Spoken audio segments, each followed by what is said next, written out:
You know, that horrible experience you had at work that has an emotional imprint splat on your face, on your heart, on your soul, and that caused you to feel differently about who you are? Hey, this is Coach Mo Fall. I am an ex CEO, ex COO, and about to lay out the soul powered revolution. And you'll win in life by having your soul on fire. Hey, it's career coach Mo Fall here for another episode of Soul Powered Revolution, where we shake things up from the inside out because we want you to win in life. And you'll win in life by having your soul on fire. We call it Soul Powered, and that's how we roll. Every single episode is going to light you up from the inside so you can keep that inner self as strong and as powerful as possible each and every moment of your life. When you're soul powered, you not only win, everyone else wins. Let's dive in. So I am the creator of a few words, lingos, that I haven't seen anywhere else until I put them together. Number one is called job trauma. You know, that horrible experience you had at work that has an emotional imprint splat on your face, on your heart, on your soul, and that caused you to feel differently about who you are. And it seems like events keep piling up on top of that. It's just like a trauma response. It's just like an embedded nervous system response that is deeply wounding your soul. The next one is job dysmorphia.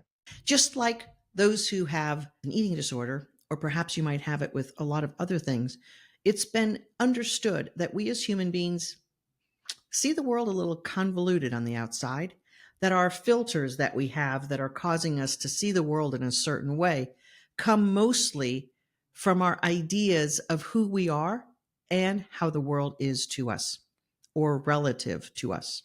So those filters cause us to see things differently. If you were body shamed and developed an eating disorder, God bless, and hopefully you're getting treated for that. If you have that, you're looking at yourself in the mirror, perhaps in a way that is distorted, untrue, based on external viewpoints.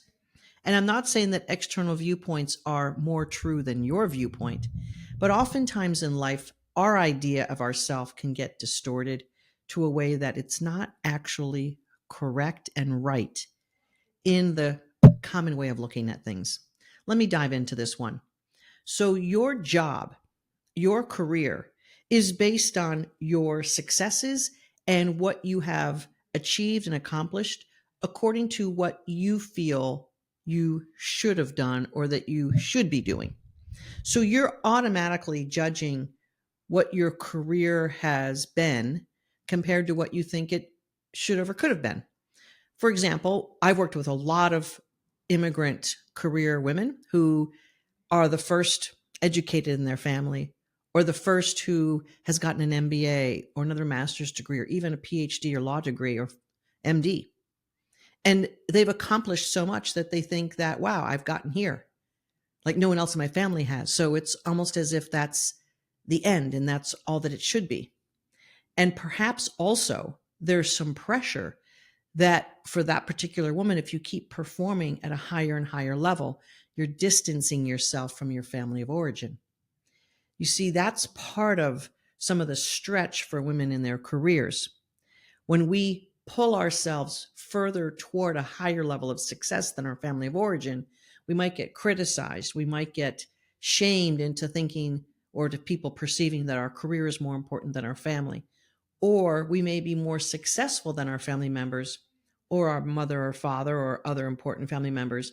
And we may feel some shame or some guilt around that success that we have achieved, somehow diminishing them or somehow judging them negatively. None of this has to be true. It could be true that our parents worked so hard that we could achieve and accomplish more because that was the legacy they wanted to leave in life. But sometimes when we have some inner wounds and some inner feelings that conflict with our success, we may lean on some of these distorted values and distorted views of how we see our own success. You know, years ago, I had some conversations with my siblings about leaving my corporate career in order to pursue being an inspirational coach to others. I didn't really know exactly what it was that I wanted to do, but I will tell you this, I had this niggling inspiration of just wanting to make a bigger difference. And some of my siblings were like, go for it. You can do anything that you put your mind to, Mo. And some of my siblings were like, why would you want to do that? Isn't that risky? You have a great career and a great job. Maybe you should just wait until you retire. None of them could actually dip into my inner experience. Even if I used the best words possible and was the best communicator possible, my inner experience is truly only my inner experience, and no one can climb in there and really understand how I was feeling. And, truthfully, I guess I couldn't put the best words to it because I didn't feel that any of them understood what I was talking about. Now, when I left my corporate career and made the final decision to go for it, I had plenty of money in the bank at the time, and I knew that I could figure it out. I didn't really know what I was doing, and I certainly didn't know how to do it. Lucky for me, less than a year into the process, I found a great mentor who showed me how to put things together so that I could be the coach that I really wanted to be in the world for professional women, to help them climb the corporate ladder in the way that I did it after my breast cancer, not the way I did it before my breast cancer. The way after my breast cancer was connected to my soul and my purpose, feeling that I was making the impact in other human beings' lives while making budgets, while doing super complex projects, while scaling companies, and while pushing back on all the landmines and all the people in my way and on my way. So, what does this have to do with job dysmorphia? The truth is that we see our jobs and our careers through distorted lenses. If I would ask myself to judge my career, I'd say it was pretty good. I climbed my way up the ladder regularly. Every 2 to 5 years, I achieved another level of success. I made more money than I had originally thought that I would or could. And I did much better on the stock options and stock units that I was issued than I ever thought that I would be able to earn. And I've done pretty good as a business owner for the last 10 years, but I wouldn't have this outsized thought process of what I've accomplished. And I think most likely other people would think more highly of my career and accomplishments than I do. So, like many women, I have tended to shrink what my accomplishments look like because to me, I think I could be or should be doing more. And I've seen other people do more than me who weren't as talented or as hardworking or focused. I think we all have some of those ideas of what success looks like. Along the way, in my career, I was also insulted, given verbal comments, and being in discussions that instigated shame and guilt and embarrassment. I was told things about myself that I didn't really think were true. But since someone with authority said them, I did internalize them and thought, well, maybe they are true. Maybe I'm just kidding myself. And there's been this language called imposter syndrome, which is I'm not as feeling inside as big as I think I am on the outside, or as big as the opportunities I'm given. And I understand that statement. I understand that complex. I understand that dilemma. I also understand that many times as women, we actually shrink our accomplishments because we just can't see that they're as big as they are. I've been in many conversations with our clients who are afraid of being bigger in the world, afraid of taking on more responsibility, afraid they can't quite cut it, because inside they've had messages that they can't, or they aren't capable, or they keep playing the tape of their failures over and over again, and that seems to be the most recent memory that they have, or it seems to be the more frequent memory. How about if you played all of your successes on a tape instead? How about if you replaced the negative ways that you think about yourself into positive ways? Because as a human being, our nervous system is wired by how many emotional firings and thoughts we have together. The neurochemistry that is created with negative thoughts tells our whole system to be fearful. The neurochemistry we have with positive thoughts tells our whole system to go for it. We feel a sense of exuberance and optimism. Our internal chemistry and our internal wiring and firing at the brain and nervous system level determines a lot. This is why I've coined the term job trauma, and we've worked with literally thousands of women through traumatic events at work, and oftentimes traumatic events that they have had in their lives that impact their sense of well-being, that impact their sense of self, and that impact their sense of self showing up. All of these aspects of how we are wired and how our neurons are firing when we have emotional experiences tell us what we believe to be true. We believe that the world is unfriendly if we continue to wire and fire our negative experiences. We believe that our boss is mean and nasty if we've had recent experiences with our boss and we have not felt good and we have felt turned away, judged, pushed down, etc. We're going to be wiring and firing our experiences, and they get deeper embedded in us if they match an internal wound or an internal pattern that is already there. So when I got shamed of moving my office in an office setting by one of my colleagues who was upset at me, who had a corner office far more superior to the one I moved next door to, she shamed the heck out of me, not only in making that move without consulting her, but being red-faced, angry, and rageful that I would dare make that move without consulting her. Now, I had the authority to make any move in the office as a chief operating officer of that scenario. I had every bit of authority to make office moves and to move people around and change things at my whim. I had 100% authority to do so. Now, in how my style was or is as a leader, I would consult people who would be affected. She was not affected by this move. There was nothing that was changing for her, except she saw me as a decision maker, and that threatened her.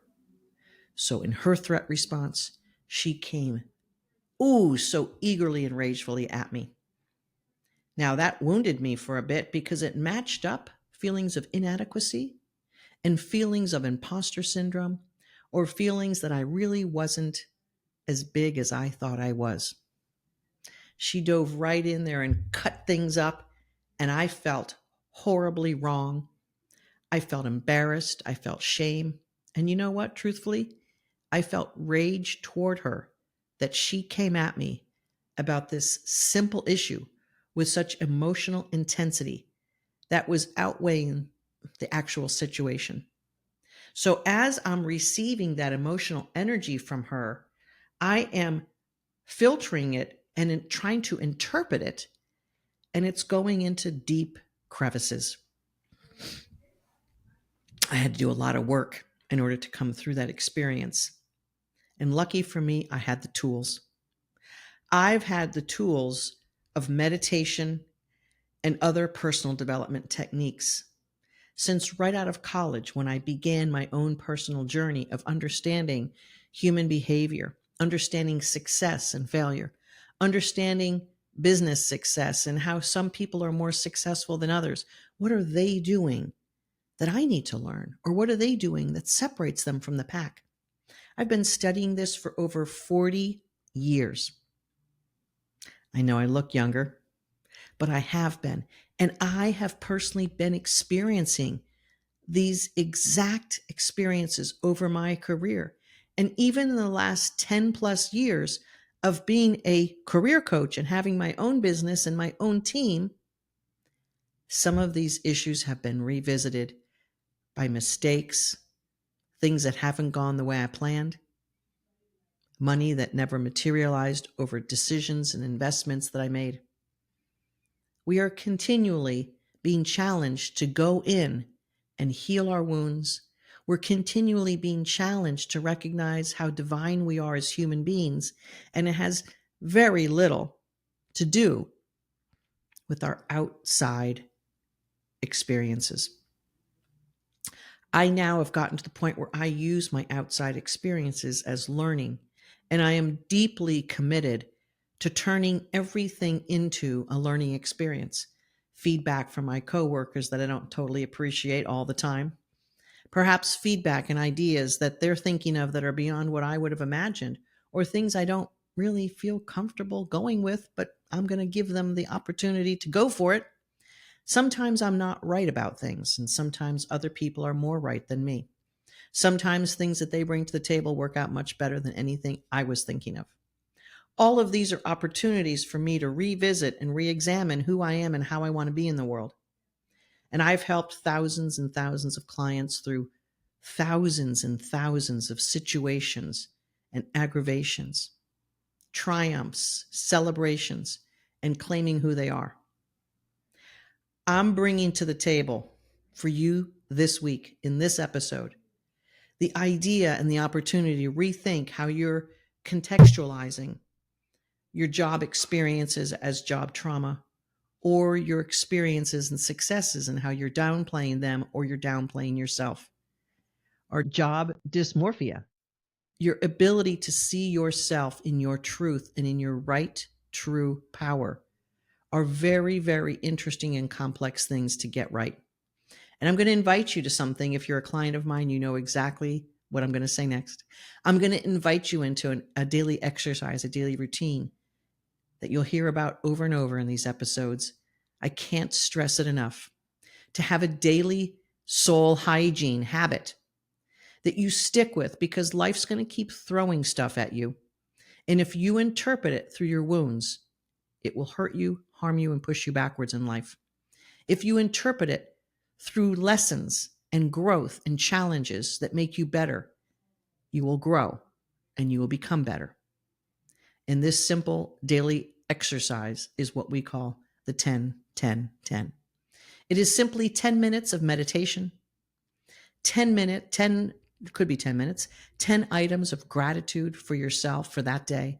Sometimes the very first thing on my gratitude list is the fact that I'm awake and meditating. The fact that my home is safe and secure and lovely. And then I go on from there. Then 10 items of bragging. Bragging about yourself in the eyes of your creator is one of the healthiest things that you can do to see yourself as to who you truly are. And this is the biggest challenge for all of our clients, is to get into their bragging. Oh, well, I didn't really do that good of a job there. Oh, I wish I could have been a better mom. No. Don't think about your shortcomings. Think about and write and express and feel the accomplishments and the things that you are awesome at. You're more than likely an awesome mother who is juggling the challenges of a complex life in the 21st century with being a mom. Give yourself bonus points for that. You're very likely an awesome coworker, giving your best to yourself and others so that you can achieve more together. Give yourself bonus points. There may be some brags you have to lean into the past. For instance, I got an all-A report card in second grade. Sometimes that's on my brag list. I feel really happy about that. And then the gremlin me goes, yeah, but you didn't do it many times after that. Okay. I still got the second grade all-A report card. I've been very good at sports all my life. I've run many marathons.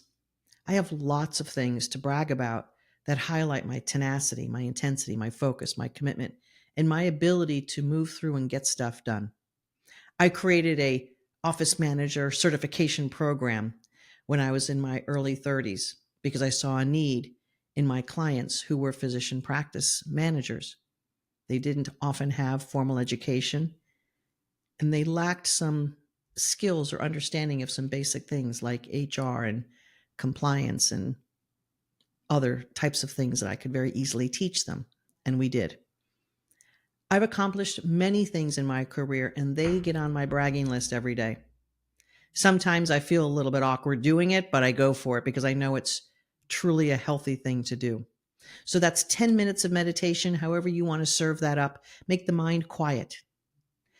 You can't shut it down. Get it quiet. Get yourself in a sense of peace for 10 minutes a day. If you're new to meditation, you might want a guided meditation so that someone can verbally walk you through how to get into a relaxed state, how to stay there, and how to remain calm. You're essentially, when you start meditating, you're training your brain just like a brand new puppy.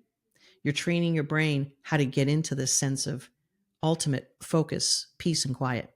Because meditation is a bit of focusing, not hard, straining focusing, just focusing. Meditation should be easy and feel that you're in a little cocoon of love and safety for 10 minutes. It might be difficult for your mind that wants to go pick up your phone and go look at this and think about that. It might be rattling off what you need to buy for dinner. Let it do that and then come back. Meditation can be a complex skill to learn, and we do teach it, and it is something that can be learned. Your 10 gratitudes tend to be the easiest thing that we have our clients do. 10 things you're grateful for. Like I said earlier, everything from being in a safe home environment to my cup of tea. I do my 10 minutes of meditation. It's usually 30. And then I get my cup of tea and I do my 10 gratitudes and brags. And then, of course, while I'm doing that, my mind is going into the day and wanting to write to-dos for the day. I usually try to defer that until I finish my gratitudes and brags and any journaling that's going to help me feel whole and happy for the day. And then I'll dive into my day timer organizing for the day, and I'll write that all up, and then I'll go exercise. Sometimes in slightly different order, but my meditation is always first, along with a glass of water. I hope these tips will help you feel a sense of centeredness and calmness in starting your day and knowing that you're going to be challenged as to how you feel internally because you've had experiences that have not been the best over your lifetime. We've all had them. Some seem a little bit more traumatic than others, but we've all had experiences that bring us away from and cleave us away from our divinity. Every single morning, can you commit to being with your soul? It's about a 30-minute practice. We tell our clients to get up 30 minutes earlier, 30 minutes before the family, so that you can give yourself the best gift of the day, and that is time with yourself and your divine.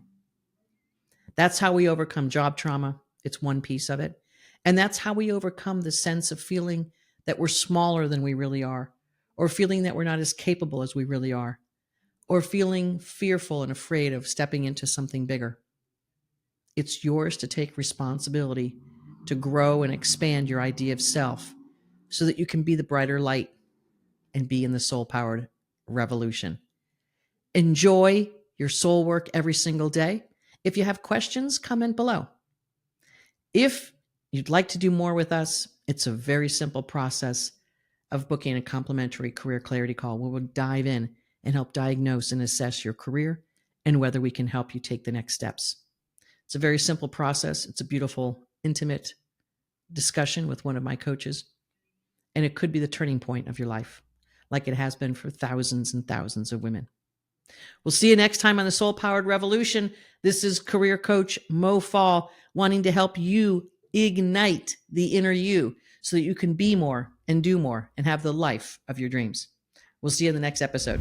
Everything that women face in the corporate world, in life actually, can be counterattacked, counteropposed by a woman's powerful internal sense of being. And I call that your soul power. I want to help more women understand their soul power, and I want to create a soul-powered revolution. This is Coach Mo, mofall.com.